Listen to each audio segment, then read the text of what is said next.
Well, guys, it happened to me again today. The Today. dreaded today, this morning. Jeez. Yes, on a Monday Just morning. before we got in the call. Yes. Yes, you can get friend zoned at any time of day or night. Um, Oh, so I thought this would be a good topic today because this is something where like there's that shame piece, like what's wrong with me? Um there's that searching, like what could I have done differently? There's kind of some frustration or irritation. I brought this up because I don't know necessarily how to handle it in the moment. I mean, I do, but I don't. So anyways, welcome to the Nice Guy Show. We're keeping it real with you today, taking something from our very own lives, or my life rather, because we know it's relevant to you guys. Everybody can get friend zoned at some point, unless you're married, and that's when you get the dead bedroom, which is sort of the marriage equivalent, which I would argue is far worse. So, just a little bit of backstory, because there actually isn't a lot of backstory to this. This is a woman that I met on a dating app. Um, she was cute. There was pretty good conversation back and forth, and we had a nice first date. I thought nice. Maybe that's the problem. Um, no, I took her to a cool bar, and the conversation was flowing well. And then I asked her to get a slice of pizza afterwards, and at another cool place, and we're having a good time. So, I dropped her off at home, gave her a hug, and I wanted to see her again. We talked about meeting up again, and we actually had plans to go out. I think it was a week later, and then of course I got COVID, and my son got COVID. My ex-wife got COVID. It just um, went through our family, and so I canceled the date. And a few weeks later, today, I asked her out again, um, and she wrote she actually had just gotten back from a trip, and I asked her if she could send me a pic from her trip, send me back up some really sexy pics. So I thought, oh, okay, I'm gonna ask her out again, and that's when she wrote me a really respectful text. Um, I enjoyed meeting you, and I also just see you as a more of a friend, but I'd like to keep in touch. Would you be open to that? With a smiley face. So that's actually one of my questions. Is that bullshit? Do they ever actually want to be friends? do Um, you want to be friends? I don't know. I've only been out with her once. So yeah, I couldn't tell you. I was thinking maybe she's got some pretty friends. Um, I like that thinking. So, that's a good question though. Do women want to be friends? I think evolutionary wise, women do want to have more male friends. So they'll start to collect friends. It's a survival mechanism. So the more friends she has, anytime she can get into trouble, she has resources and power and energy that she can use to aid her life. So I can see why women do keep a lot of male friends or do keep male friends around. That's like an evolutionary protection of. What do you think of that theory? Yeah. Yeah. I would say great. Why don't you come over and we can watch Harry Met Sally together? Like, because that whole movie's about like men and women can't be friends, right? yeah. Yeah. So what was your response then? So she says, she sends you this text message. What's your response? Well, I haven't responded because it was literally like an hour ago, and I was in the car. So I saw the text. I was like, "Fuck, we got to talk about this on the Nice Guy Show." Did you stop over, start crying? You're on the freeway, as you guys call it. You're on the side of the freeway, and you're looking at this text message. The police officer knocks on. You say, "What's up?" And he's like, "I just got friend zoned," and then they block the whole highway and understand the situation. Right? They called the fire department. Yeah, the guys like everyone's there. This guy's just got friend zoned. That's right. We got the friend zone here. I've eaten an entire box of donuts from Dunkin' Donuts As a result from the friend zone. I mean, I am one of those stress eaters and self pity eaters, but how are you I feeling? I haven't done that. How are you feeling for real? I'm feeling like a bit embarrassed. Like what, she's like a professional, attractive woman who seems to professional what? Like professional dancer, professional like a consultant. I don't remember exactly what she does. OnlyFans professional. Yeah, it's very okay. Consultant. OnlyFans consultant. Yeah, OnlyFans consultant. She's a consultant. Someone's got to do it. Yeah. Okay. No, she seemed like a high quality woman, and even by the quality of her communication, I think there seems, at least in the limited interactions we've had, some maturity, but also seems pretty fun. Well, it sounds like she handled. I mean, she handled it in a professional, mature way in terms of like letting you know before you spent any more time or effort or money. So that's right. The way you described her, I guess, would be expected that would be how she would respond. She didn't just ghost you or anything. But how are you feeling? Yeah, I'm feeling like I shouldn't be still going through being friend zoned. Like that I should. You're better than that now. I'm better than that now, as an integrated man. That this shouldn't happen.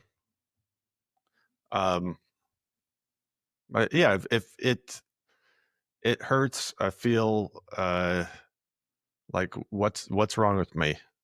Like I feel some shame, and that's mainly what I feel. Yeah.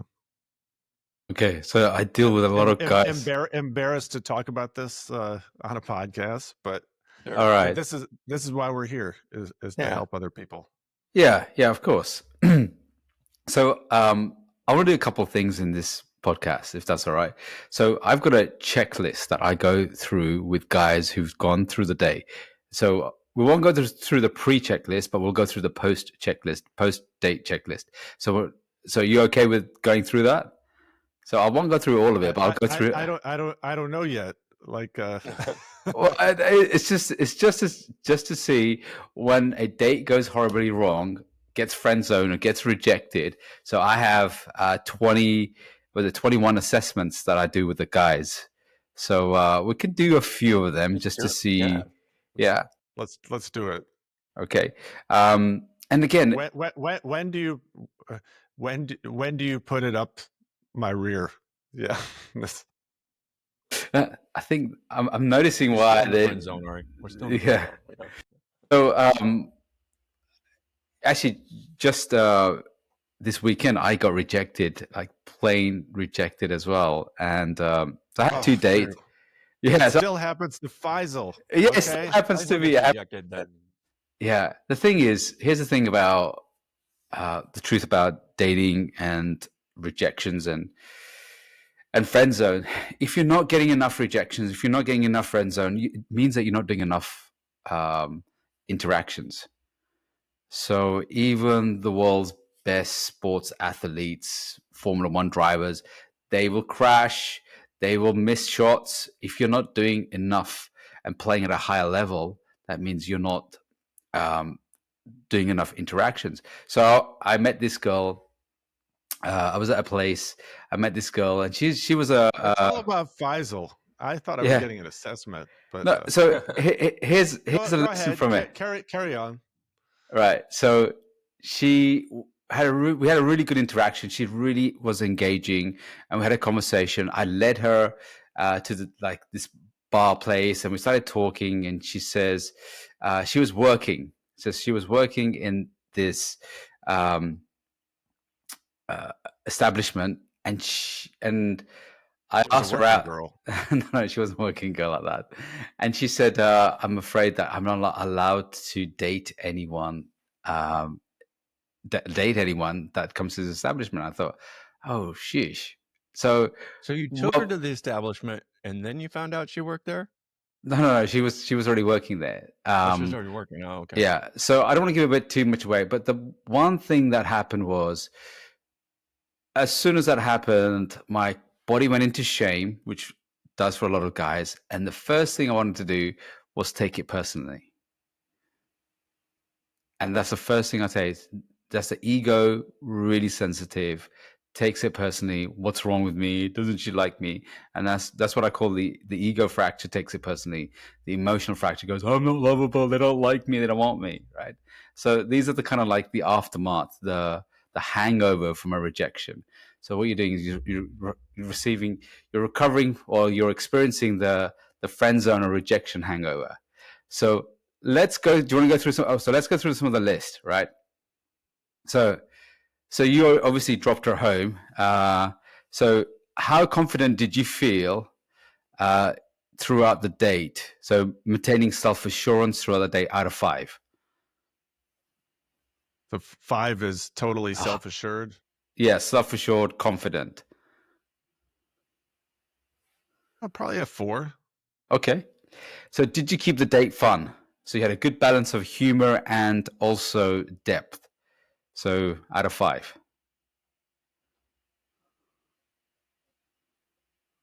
Yeah, 4.5. Okay, cool. Okay, Thought so it was a did you pretty guys? good date. Yeah. Okay. Did you guys move around the venue changes, different places, sat at different places, change around? Obviously, you got a pizza, slice of pizza, you said, right? Not a whole pizza, right? So you did that.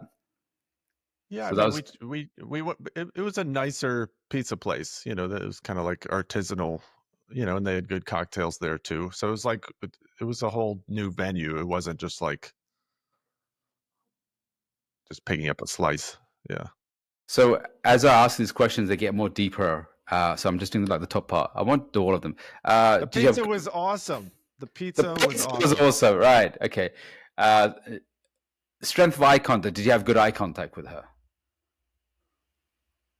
Because most guys will be like darting around when they're talking and they're all over the place. So did you have good eye contact? Because this is something women really complain about, is he's like this when he talks and he's expressing, I'm trying to build connection with him, and he's like, so anyway, what I was doing. So out of 5. Connery, quickly. Give myself a 4. Okay, so that's pretty good. Okay, so now it comes to the 5 T's. I know Dr. Glover talks about the 3 T's, which is touch, tease, and tell. I've got 2 Yeah. more, which is test. So you test them, which is more like challenging them Yeah. to see, why or how they do something, just to see that. And the 5th one is really important, is temperature. So temperature means you're gauging, you're calibrating with your date. Because say, for example, you're going too fast and then she might feel uncomfortable, and then guys don't pick up those cues. So did you back off? And if your other point of friend zone calibration could be that she's warm and you're cold and maybe you're not going fast enough. Okay. So at that point, just let's do the temperature part rather than breaking down the other ones. Where would you say you're on the temperature part on there out of 5 calibrating? I didn't totally follow so the a 5, it means what? you're really calibrated with her. You're really attuned to her. You can see that, okay, she's uncomfortable or she likes something, she doesn't like something. You're able to understand and maneuver around it. Yeah, I would give myself a 4. Um, Okay. I Uh, I didn't really sense discomfort during the date. I did take her hand to hold her hand when we were walking back, I think to my car, and she didn't like she didn't really accept my hand. So okay. What? maybe in retrospect that was a sign. Okay. Why Um, were you holding hands? well, to touch her. So And was it the there was it the first interaction you had? Touching The wise. There yeah, was first, actually there first. was actually there was actually quite a bit of touching during the date because we're sitting at the bar at both venues, um, and you know we were you know I was touching her leg some, you know, not like gropey, but just sort of like you know just like kind of natural organic touch. It was not a physically boundaried date. That was part of why I felt like comfortable trying to hold her hand. Okay. Um, And so she felt uncomfortable. Then what did you do when she felt uncomfortable when you were holding her hand? I just let it go. Okay, so that's calibrating. So when you were touching her, I don't want to go too much into this, but I just want the guys to understand some aspects here because touching, I know a lot of dating books and stuff like that, they talk about touching. You don't really need to use this all the time. The best touching is maybe just on the back when you're just escorting them out the door, or just say, you don't really need to do a lot of touching. What I say is the best touch a man can do is through his energy, emotions, and character. So touch a woman without touching her. That's the most important thing to do. Right. So let's have a look at the next. That's a great point. Thank you. That's why I teach this shit. Right. Okay. The next one. Here's the next important one. Right. So out of the 5 T's, what about tell? Like any kind of like masculine language is telling. Feminine language is usually asking or seeking approval. So masculine language. How much masculine language did you have at some points in the date to say, "Hey, let's do this. Move here. Let's grab this. Let's do this." Well, it's been a month since the first date, so I'm trying to remember specifics of the conversation. But like, you know, I led by planning the date, planning the venue, planning where we're going to sit. Um, Like, I just want to highlight this. This is so important. And guys get this. Guys make this horrible mistake. So as soon as you go into a venue, and the waiter or waitress will say, you know, like table for two, sure, and they'll just guide you to the table. Men, at that point, stop, do not follow. Don't ever follow them. What you want to do, and of course, if it's really busy and they're limited on space, is different. I always stop, look around, and find out where I want to sit. And then I go towards that place and then say, hey, I want to sit here. So that's just a energetic explanation of leadership. Very Is alpha. it is. It's just saying because I'm paying for a venue, I'm there, I'm deciding where I want to sit, not the waiter or waitresses. Because, like the old Faisal nice guy would have been like, "Okay, table for two, yeah, follow me." Okay, and I follow them. So I always pause, look around, decide where I want to sit. If it's a place that I don't want to sit, I'm not going to dine there. And I've been on a date. I went on a date in London and I did the same thing. I just paused and he says, "No, those tables are booked." I said, "What about that one?" He says, well, I said, "We're only here for 2 hours." He goes, "Okay, you can have that one." We went out and sat on that table. And then I saw this other table. It became vacant. And then just 10 minutes into the date, I said, I want to sit there. I called the waiter. I said, can you organize it? And he goes, yeah, sure. I said, I like that place. I want to spend money and I want to be sitting there. I like that. Boss move. That is. Hey. Yeah. Okay, so let's go to the next one. Telling. Yeah. So how strong was the telling? So masculine language this is. Because what that does, it evokes erotic emotion subconsciously in a woman.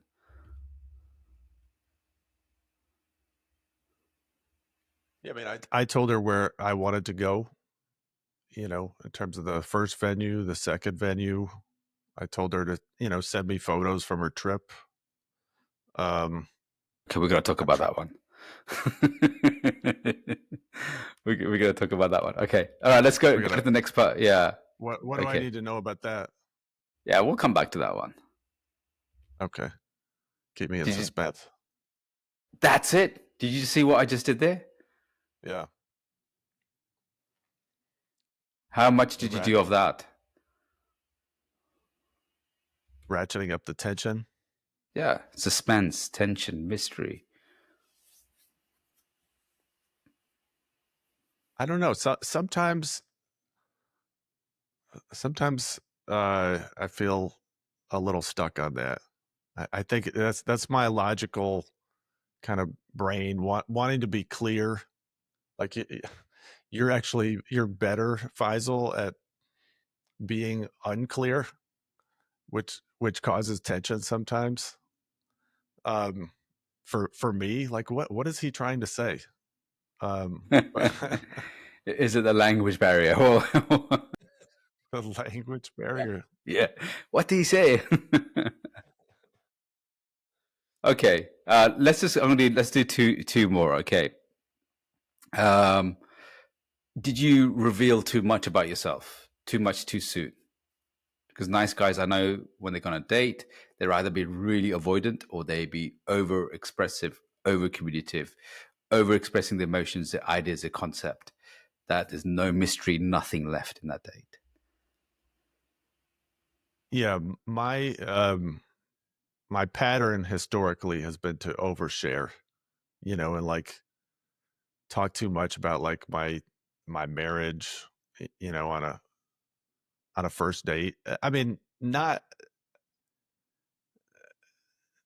because I volunteered it necessarily, but if they ask, I also, try to show that I've healed from that, and show that I'm open. So I've actually over time tried to pull back from that. Only share, some basic details. I don't know if I answered your question. I think I probably shared a little bit about the marriage, probably not about the affair or all the sad stuff. Okay, and how did Yeah. she take it? I'm not sure.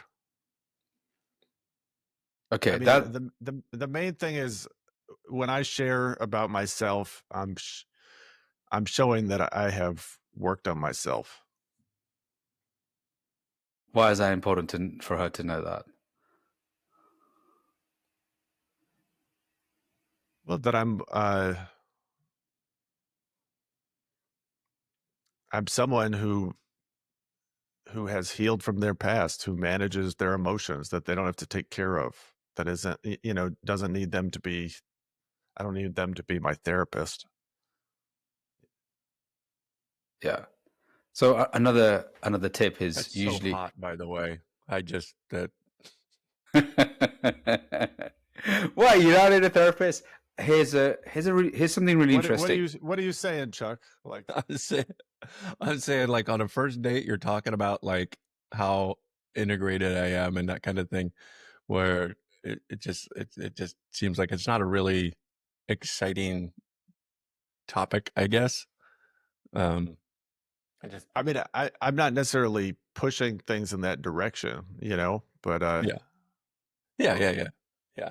Yeah.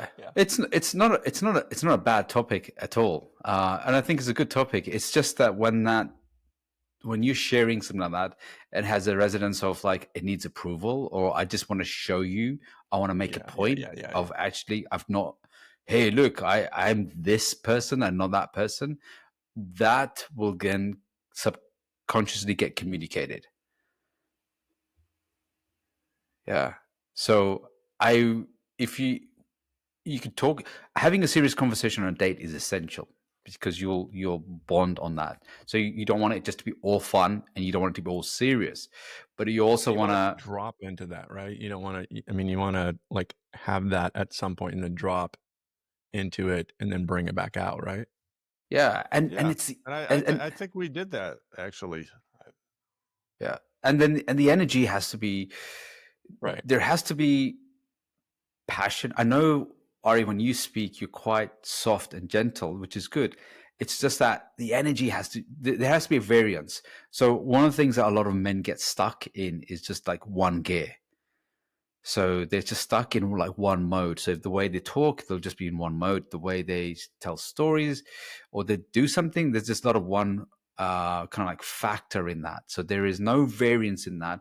And that can quite feel not stimulating enough, or it doesn't create a lot of chemistry. So the friend zone is, I like you, you have good character, you're a good person, but I don't feel any chemistry towards you, and you haven't ignited the chemistry part.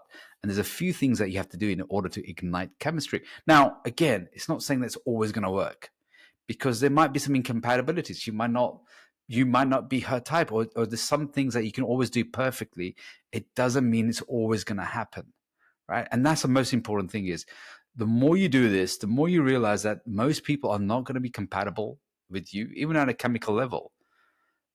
But what you have to do is just find out what you do and find out where, like, for example, if a girl feels like, didn't feel any chemistry with this guy, it's because, are you stuck in one gear? Are you not doing some of the principles that make a man really attractive?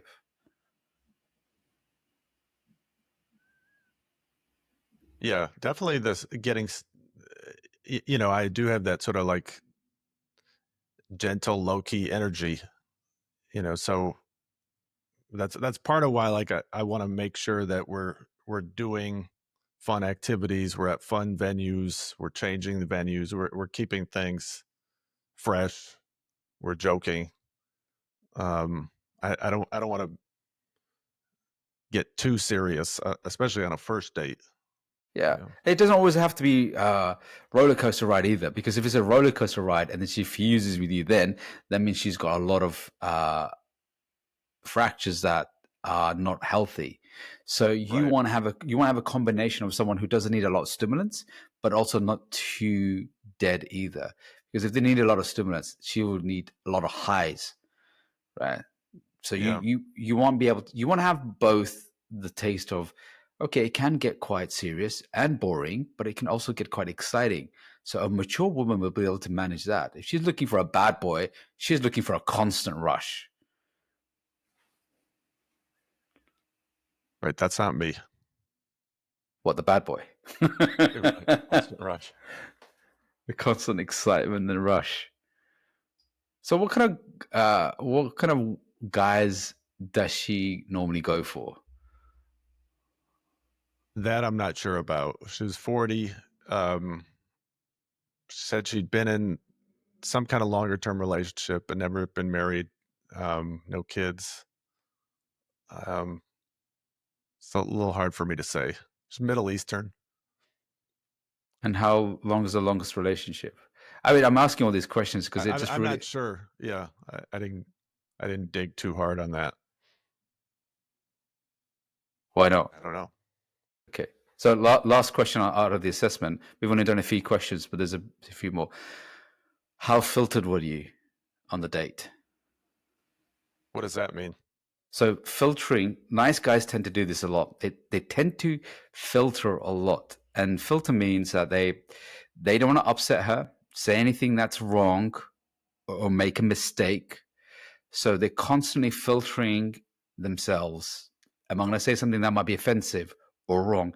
Is this an opinion that I might share something she might not like? Is there a question that I want to find probe a little bit, but she might find it a little bit offensive or wrong. So the nice guys, what they do is they over filter, and they'll only say things that are pleasing and what she wants to hear. So there's no balance in between that. You don't want to be the other guy who has no filter, but you want to be the guy who has kind of like a temperance with his filter. Yeah, well, I mean, you guys know me. You've seen me unfiltered. So, I mean, yeah, don't do that on a date. Yeah. so I have a pretty broad range, and sometimes I don't calibrate well on a date. I felt like I was calibrated well enough. I don't think I was in pleasing mode. Well, I Um, also wonder, like, it's been a month since you saw her. Like, what kind of interactions were you having in between? I mean, she was gone, you had COVID, that kind of thing. So that's a long time to keep the attraction going when you're not interacting. Gives her a lot of time to be like, think of, kind of go back and like, oh, yeah, he's a nice guy, and she kind of actually forgets what she felt like on the date. She feels it's more about like, Love this actually point. feeling in the moment. Very good point. Very, very good point. Okay, that's a Like not real. keeping the tension during the Yeah, that's a really good point. So there's a month gap. What were you doing in it is between a that? we texted a little bit. I hadn't texted her in, I think it's been about 2 weeks. Oh, well, there you go. Yeah. Um, She's had a lot of so time to think about it and go, yeah, no, I mean, and I was aware of that. Yeah, like it's been a while since our first date. I mean, we had the second date planned. I had to cancel that, so it's um is there, Faisal, what do you think about this? Like redeeming this at this point, like, and maybe you don't even want to do this, but since you haven't responded to her, rather than just like accepting it and being like, oh, okay, kind of thing, but just, have a little bit more tension of like, oh, friend zone, geez, like, no, no, no, no, no, no, no. Look, go out with me again. And if you still want to throw me in the friend zone after our next date, fine. But like, you gotta, I don't know. What are your thoughts? Is there any way to Ye- save this? Yeah. Okay. Or So do you want to save it at this point? yeah. Do you? Oh, okay. So there's so many things going in my head. So I want to Yeah, start yeah, yeah. to put some structure into it. So there are obviously some things that were completely would land you in the friend zone. One is that if there's a massive gap and you haven't text for 2 weeks, that's a big thing. Also, holding her hand, I think that probably could have. Here's the thing: when guys listen to a lot of YouTube stuff and they think I've got to do all of these things in order to get the date.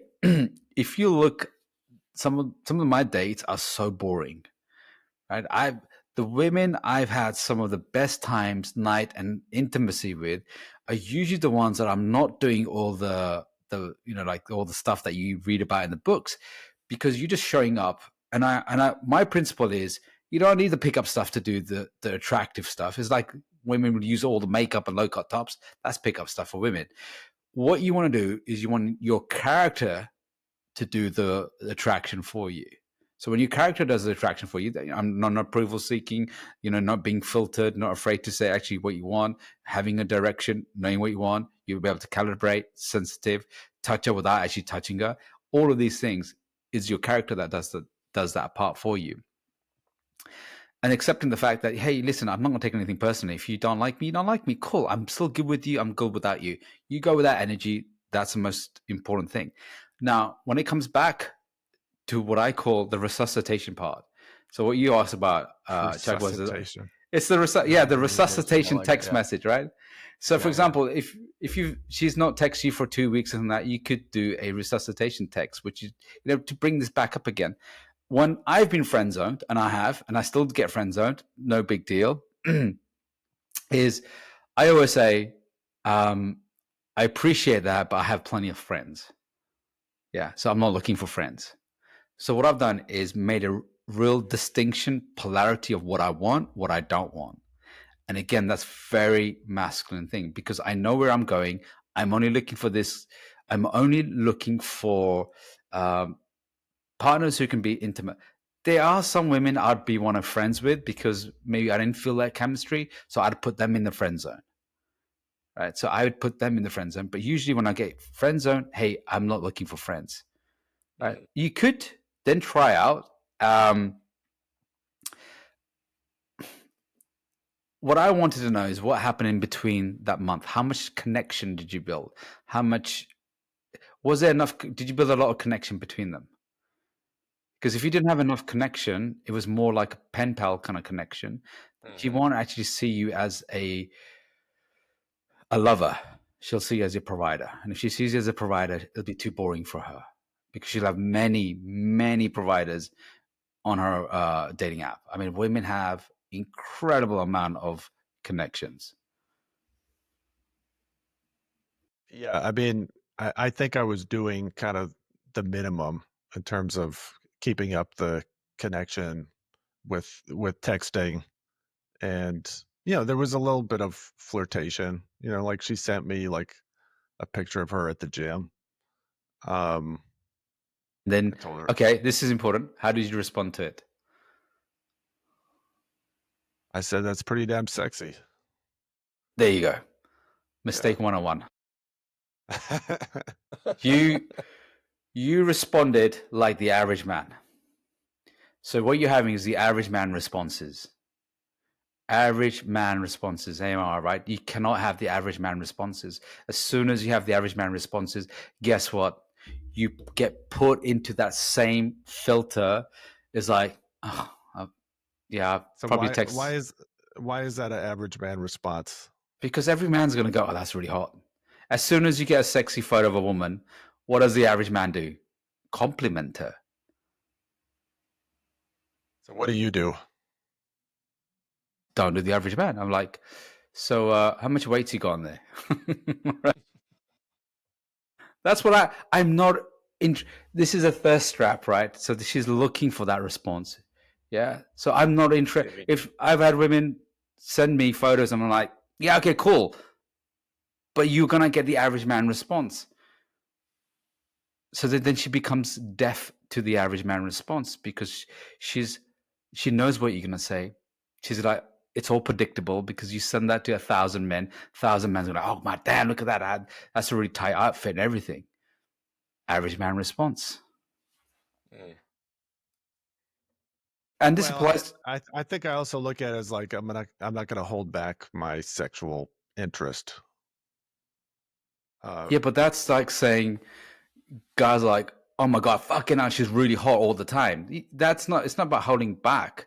This is about knowing when it's appropriate. Right? It's not about holding back. This is about actually, does that serve Attention. Does it? Yeah. This is, you can't have the average man. If you're holding back on everything, there'll be guys out there knocking one out right in the middle of the town, right? So you got to have a level of this is what I call this is called masculine restraint around sexuality. You got to have a lot of restraint around that. Yeah. And then you asked did you ask her for a sexy photo from her holiday? I didn't say sexy photo. I just said, "Do you have any photos from your trip?" Like, yeah, I'm sure you said something like sexy or something like that. Can you remember, Chuck? I have to rewind this podcast. I think there was. Well, I think he said that she sent a couple of sexy photos. No, but about the holiday. That one was a few weeks ago. That was from the gym. Okay. Yeah.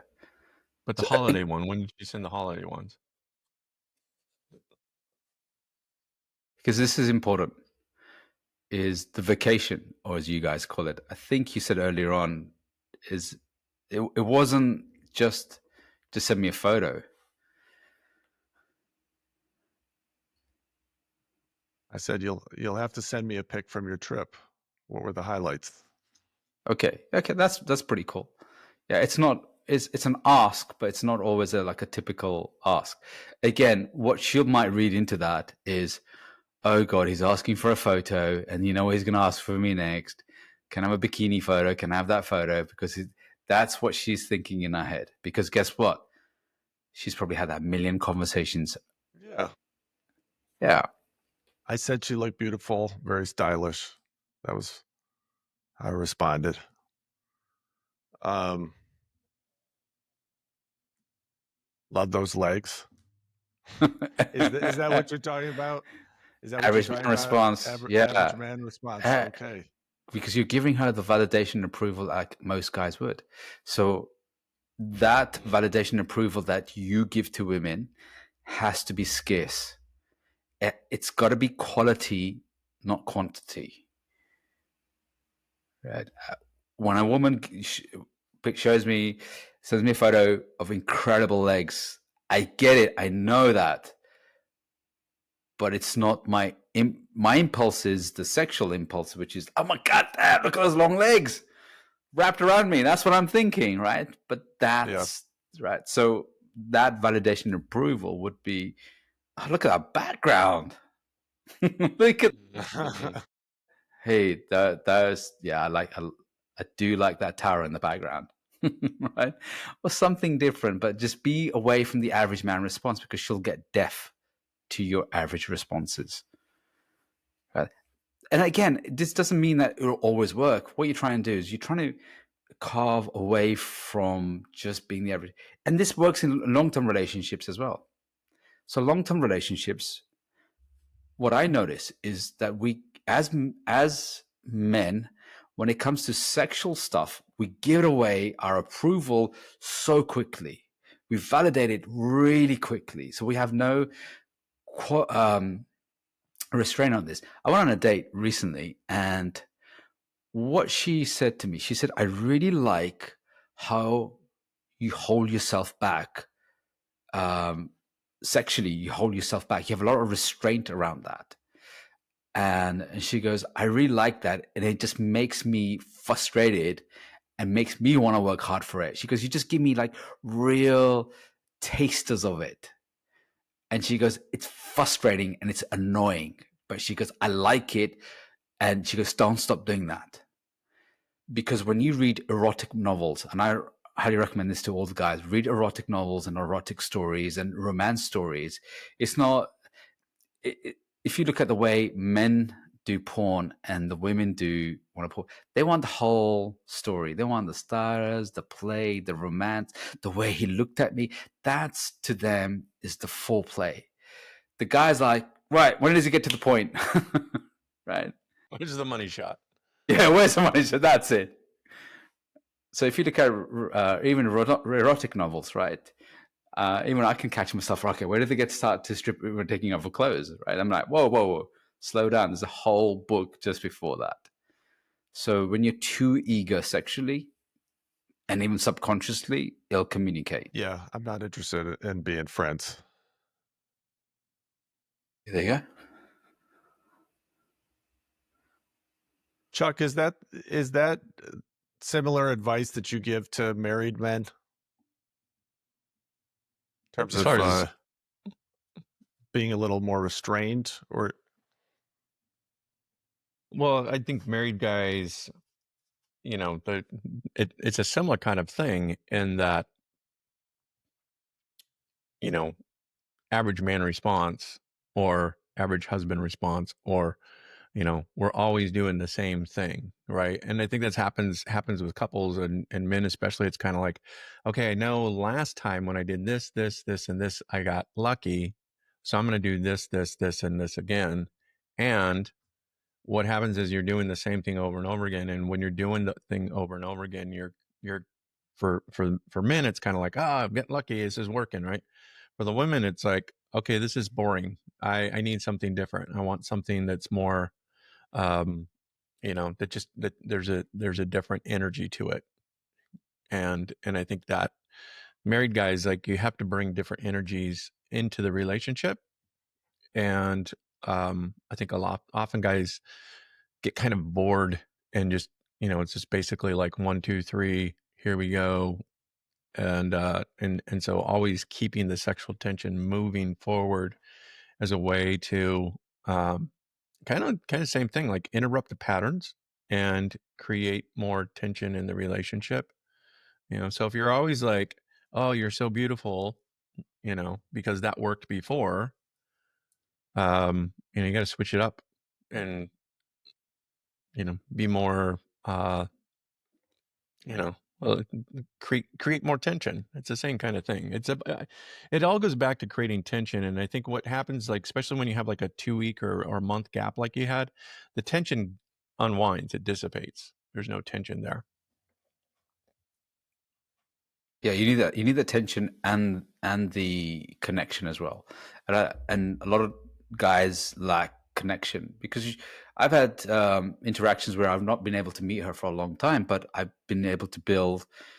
I've gone more into connection, and that connection is like we're getting to know each other more. We're getting deeper in our connection, and then And you also got to. are you doing that through more calls than No, you texting? can no. So I prefer texting. I don't prefer just calls. I like texting, and you can do that through texting. And also, texting is also really wanting to know more about them, because in the modern world, whether you're single or in a relationship, you really need to get good at texting. Now, my advice is get really good at texting. Why? Because most women do like to communicate through texts. They're in groups and WhatsApp groups. So if you really lack here, she's going to go, "Oh, it doesn't really make the effort or doesn't have that skill." So you want to be more sophisticated and competent at that level as well. Build the connection.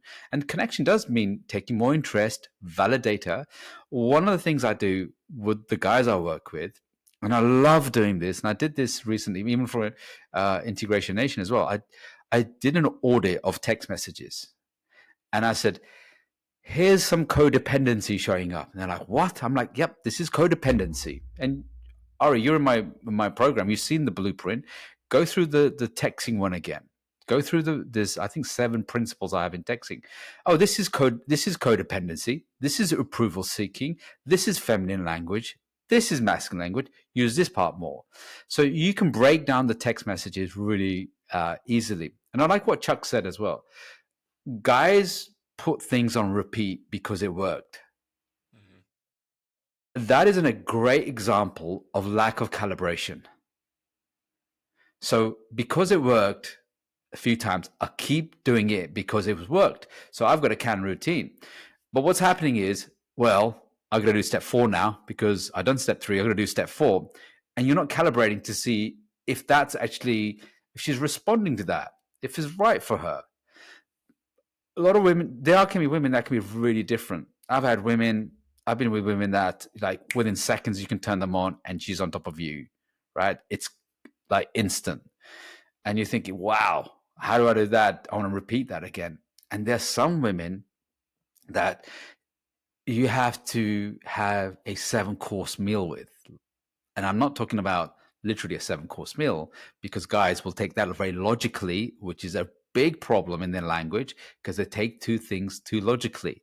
So a 7-course meal might be just slow down your emotion, slow down your seduction. And here's another myth. Women want to be seduced. Women are craving men to be seduced because in romantic novels, in romantic comedy, the man is seducing her. What they don't want is a man to come in, go from A to sex straight away without the seduction. It's like getting your food and then just gobbling it down because it's just purposeful. They want to savor and flavor and taste the aroma, the smell. That's the thing that all guys need to bring in. Now, my background was very tech, very logical. I didn't have any of these skills. It's very black and white, which is what most guys struggle with. All we got to do is bring in that color.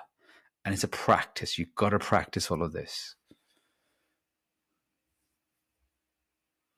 Man, you're killing it today. You're killing me today. Yeah. We all got to I make these mistakes, right? So remember, a master was once a disaster.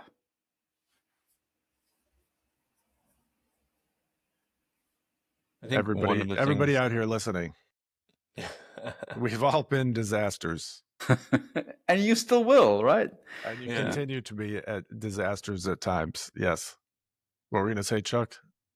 Oh, I think the other thing is when you kind of going back to what Faisal was saying in the beginning about the numbers thing, like you've got to have if you're not getting the friend zone, that, if that means you're not really trying hard enough. You're not having enough. You're not out there enough, I think is what you said. And I think that's one of the things that why it stings so much is that you don't have anything in the background. You don't have what's up next. And so one of the things I always, teach guys when I'm working with them on this kind of stuff is, you have a system in place where you've got, you got the girls that you're just starting to engage with. You got the ones that you're chatting back and forth. You ask them out, and then you've got a date. Okay. And so if that date doesn't go well, it doesn't matter because you've got somebody up next. And so if you just kind of keep this rotation going so that you've always got, one or two women in one of those stages, because we get this one-itis so quickly. It's like, oh, I got to put all my energy into this one woman. And whenever I do that, I'm actually doing is I'm starting to make her the center of my universe, as opposed to, oh, she's just one, she's just, next One in of line, many. one of Yeah. many. And, going back to what Robert Glover says, is, like, okay, we got to rejection quickly. Great. All right.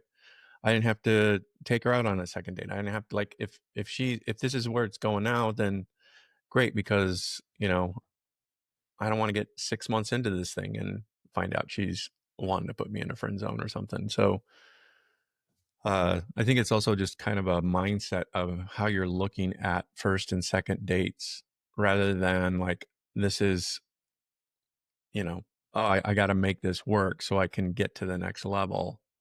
You're just, where are we at? Okay, that didn't work. Great. Next one.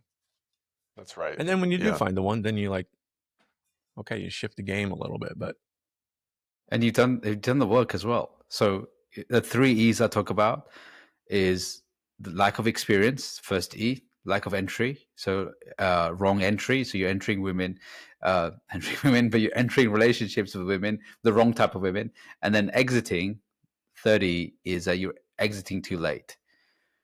But the first one that a lot of men right now are struggling with is experience. They have little to none. When I wanted to get better at this, I went out 4 times a week, every week for 2 years, nonstop. I was out interacting, and I was interacting with men, women, like everybody, because I wanted to improve my social skills. That's the most important thing: is improve your social skills, and then you need to you want to have the same power as women do. Women have this incredible natural power, which is they have an unfair advantage when it comes in dating, and we've got to work hard at this. So as soon as a woman goes on a dating app, she's got thousands of matches. Her inbox is flooded. Guys go on, only 20%, even if that, will have a lot of matches. But 80% of the guys will have next to nothing. It's like crickets, really quiet. Our superpower isn't not necessarily on dating apps unless you really know how to communicate in dating apps. So your dating apps has to be a great window. And that's the window that she will look at, and then she'll go, because a woman doesn't go out there, oh, that's pretty, because guys are looking at dating apps, hot, not hot, hot, not hot, right? So for a woman, her experience is, what would it be like to be in that situation? So her is very different. Her would be like going into her world. Not all of them, but I'm just saying for most of the women, it's like an invitation. Is that invitation really exciting?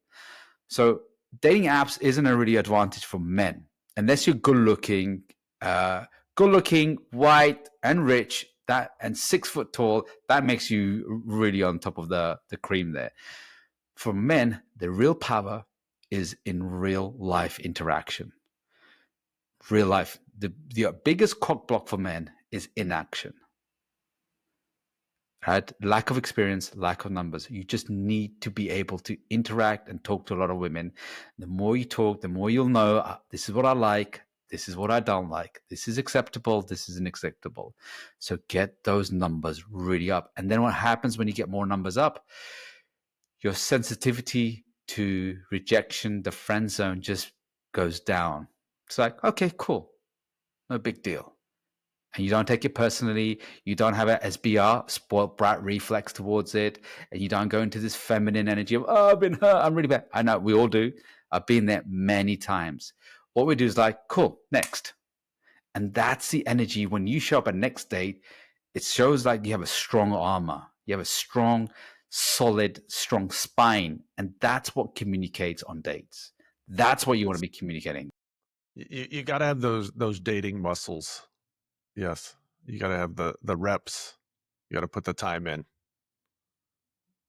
And So I like that we cock block ourselves.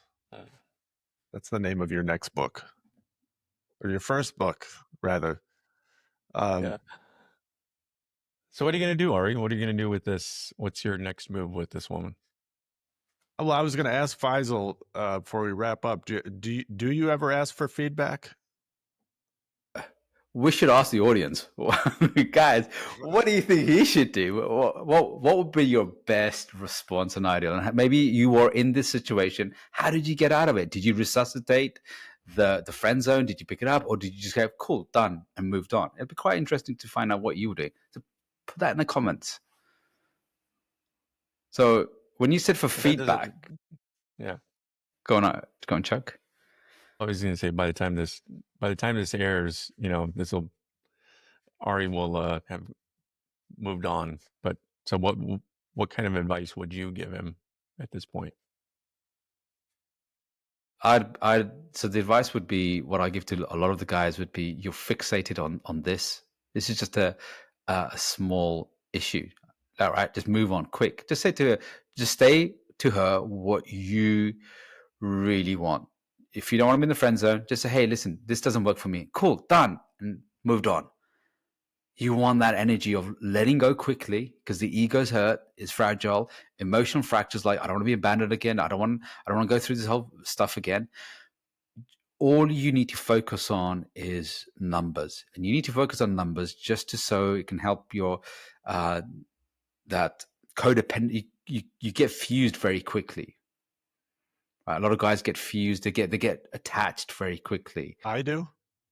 Or Do are you? you saying I'm just saying the most. in general? Yeah, just saying most do. Do you get attached very quickly if she's beautiful, attractive, and just a lovely woman? Do you find yourself like, I really hone into her a lot more, and then I forget about everything else early on?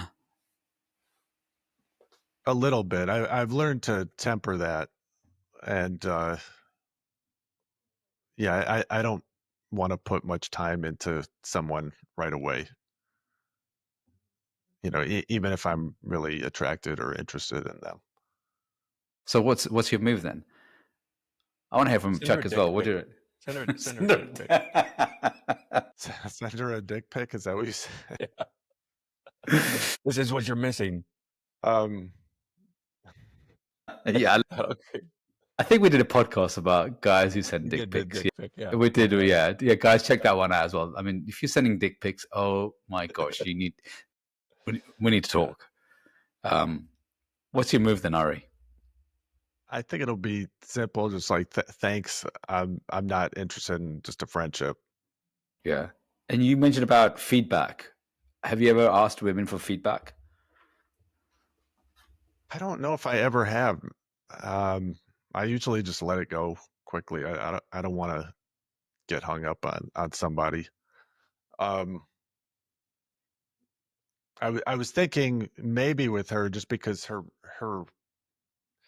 text back to me was respectful. Yeah. Well, I'd maybe come up with a survey and send her the survey and ask her to fill that out.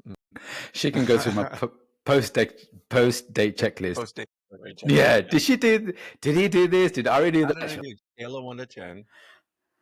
Yeah. I mean, look, I'm not against it. At sometimes you can ask for feedback. It's not something that you want to be doing constantly, because that will just feed into your validation or approval. Right. But again, sometimes just do something different, right? Maybe just say, hey, listen, I really like the way you articulate things and you communicate, and you have a real deep sense of understanding and analytical. If she's quite a high powered executive, she will have really good, deeper understanding on it. So maybe you can just ask for some feedback. And again, she's going to be showing you from her feminine lens. And the feminine lens is not always the best for feedback when it comes to sexual attraction. It is for relationship skills, but not always sexual attraction. Because if women gave you the best advice for sexual attraction, right, friend zone won't exist. Maybe it's more of just kind of a banter type of thing of, and I'm not wording this right, but something along the lines of, oh man, friend zone, what the hell did I do to get sit in the friend zone already? That kind of No, flavor. Yeah. that Yeah, doesn't feel yeah. comfortable to me. I would just ask her, like, you're really good at articulating, sophisticated in formulating stuff. Look, I don't normally ask for this, but I'm just curious to know, what happened, or what made you want to just be in the friend zone. Do experiments. Don't be afraid to experiment. Just don't be afraid. Ask people. I've asked in the beginning of my journey. I've asked, look, I love some feedback, because I don't always get feedback, and I don't always know how to improve. So any kind of tips, and always say this as well: whatever you say, I promise you, I will not take it personally. Because a lot of women will then hold back, is because they don't want to be up. They don't want you to have a tantrum, because a lot of guys, when they get rejected, they get really angry, they get pissed off. That is so uncool. That is so unsexy. So maybe just I don't take it personally. I would just love some feedback on this, because it just helps me to understand some stuff that I want to work through. And if you're okay with that, sure, share it. I like that. Yeah. Okay. No, I'm not sure. I'm gonna keep you guys in suspense. And now you did it. All right. Thank you. Thank you for talking this through with me. Like this was really helpful. Um, I got some more things to work through. But yeah, for the people listening, dating is, you've got dating muscles, you've got dating skills, and you got to continually work on them, no matter what age you're at, and even if you're married, you got to work on it. You have to take that as your responsibility as a man to keep things fresh. So thanks for listening. If you like this episode, you might like, I don't know what number it is, but it's about when women flake. I think that's a good companion to this episode. And please, if you like this, like us and subscribe on YouTube or your favorite podcast platform. Check Faisal out at masculine.co, fivefractures.com. Check out Chuck at chuckchapman.com. You can find me on Instagram, and we'll see you next time. What's your Instagram handle? The friend zone.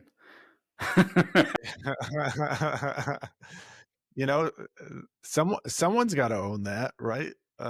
Someone's. I want to appreciate you being so vulnerable, being so real, and this is the work that I think will give a lot of guys like hope and say, oh shit, we're not the only one, and we could be experts at this and still get it wrong, right? Just because we're experts at it, we still get it wrong. We still have our struggles behind closed doors. We all struggle.